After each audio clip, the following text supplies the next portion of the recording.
YouTube. I'm John. I'm Alex. And we are Stereo Input. It is early in the morning, and we're on our way to UNF. We are. We have endeavored on our semester-long mission to go boldly, where no one has gone before, and to carpool, save each other money, and Save the environment. and potentially entertain you while we do it. Totally.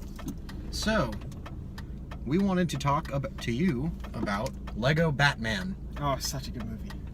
It was fun. Will Arnett, I'm Batman. Oh, yeah. Bruce Wayne's cool. I should mention. Okay, but I liked Because it wasn't- Batfleck too. I did too. No, Batfleck has the potential to be the best Batman we've seen. We just need to see more of him. More of the Batfleck.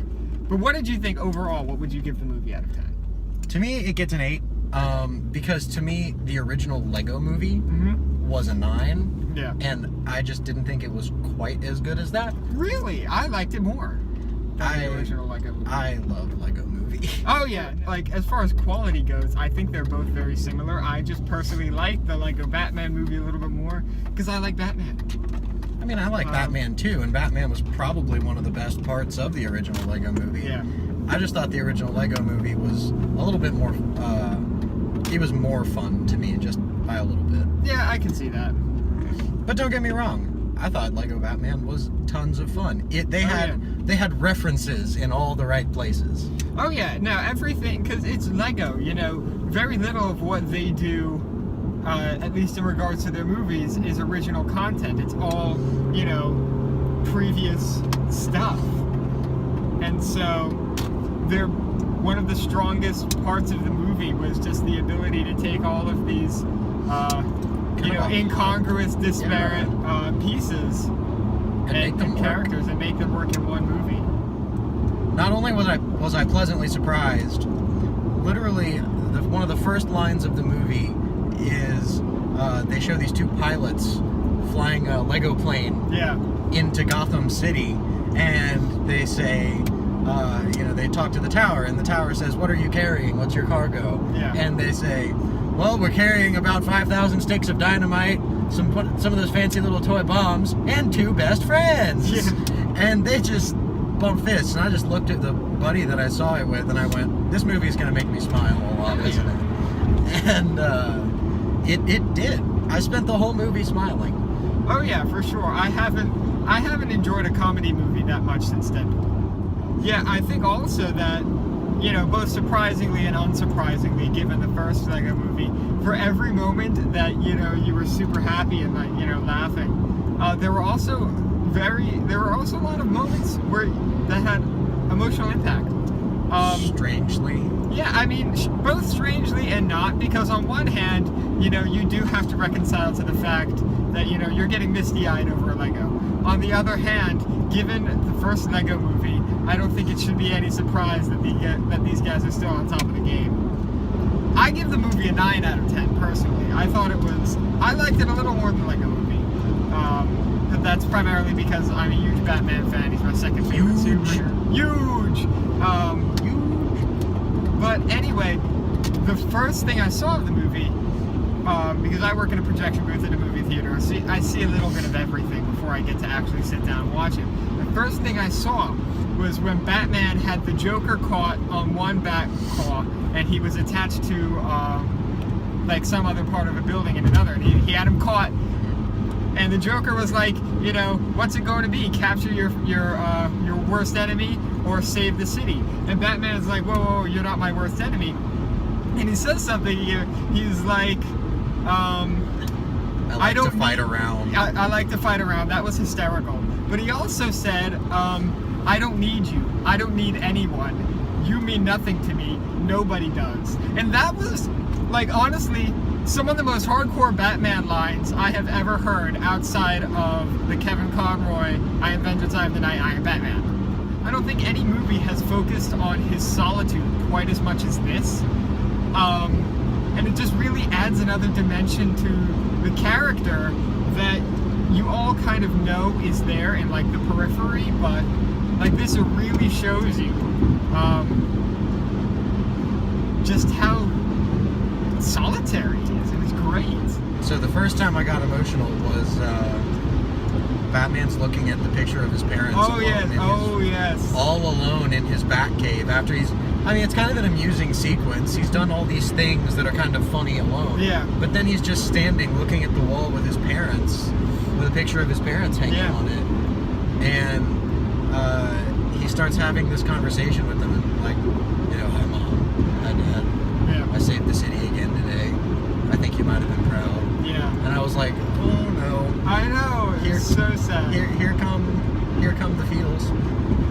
And the good thing was they weren't too heavy-handed with that sort of thing, because those moments popped up a lot, but they were always followed up by some sort of something funny. So yeah, some sort of comic relief, in order that these sort of moments don't lose their effect later in the movie. It was everything you would want.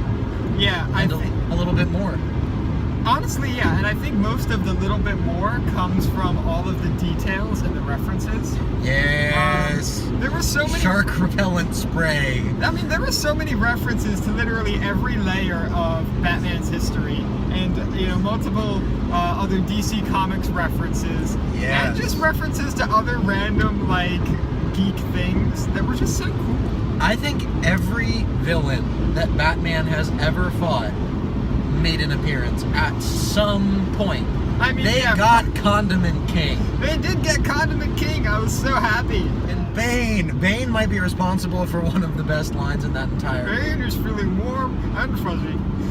Best. No, I was talking about we will be the Joker's reckoning. Oh yes. Conan O'Brien. O'Brien was the Riddler. Conan O'Brien was the Riddler, but did you know Michael Cera was Robin? Yes, he was. It was the best. That was fantastic. Honestly, I love Michael Cera. He's so good. And I think one of my other favorite moments in the movie was